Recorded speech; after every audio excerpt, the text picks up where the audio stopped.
What's up guys, today we got some exciting news about Google's upcoming devices, set to be announced at Google I/O on May 10th. So let's dive right in. First off, Google has confirmed the much-awaited Pixel Fold is coming to I/O this year. They recently posted a video teaser on their Twitter account, giving us a glimpse of the foldable device. Check it out. Interestingly, this teaser shows the Pixel Fold with quite thick top and bottom bezels on the inner screen, which is unusual for foldables these days. We're not sure why Google went with this design, but we'll find out soon enough. According to leaks, the Pixel Fold size will be closer to Oppo's Find N and Find N2 than Samsung's Galaxy Z Fold 4. When unfolded, the inner screen will be in landscape mode. The device is expected to be powered by Google's Tensor G2 SoC, weigh 283 grams, and sport a slightly larger battery than the Galaxy Z Fold 4.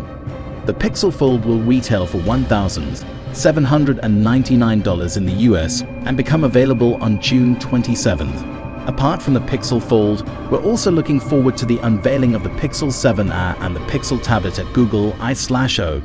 The Pixel 7 recently made an appearance in eBay listings, so we're eager to learn more about it.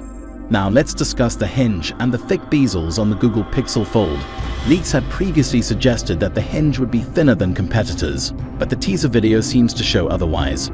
It looks pretty much on par with the Galaxy Z Fold 4. As for the thick bezels, one possible reason could be Google's decision not to use an under-display camera for their first foldable device. They might have housed the front-facing camera within a thick bezel instead.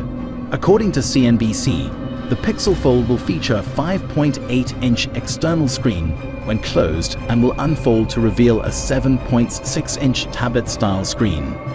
This design appears to be in line with other devices, like the Galaxy Z Fold.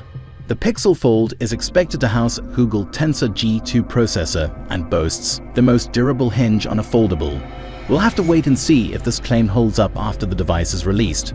The teaser images show that the Fold's inner screen doesn't go edge to edge, but has a slim bezel around it. We can also see Android widgets and user interface elements optimized for the larger screen, which should enhance the user experience. In terms of pricing, the Pixel Fold won't be cheap. It's expected to have a starting price of over $1,700, which is in line with the Galaxy Z Fold 4's launch price of $1,799. The smartphone will open up like the Galaxy Z Fold and seems to have a camera bump similar to other Pixel devices. However, we're still waiting for official specs from Google beyond what we've seen in the teaser video. We expect more information about the Google Pixel Fold to be revealed at Google's I/O 2023 event, scheduled for May 10, 2023. The event will be in person with a limited live audience and will start with a general Google keynote at 10 a.m. If you're interested in watching the live event, you can register on Google's website. Don't forget to subscribe and hit that notification bell to stay updated with the latest tech news. Let us know your thoughts on the Pixel Fold in the comments below. Until next time, stay tech savvy.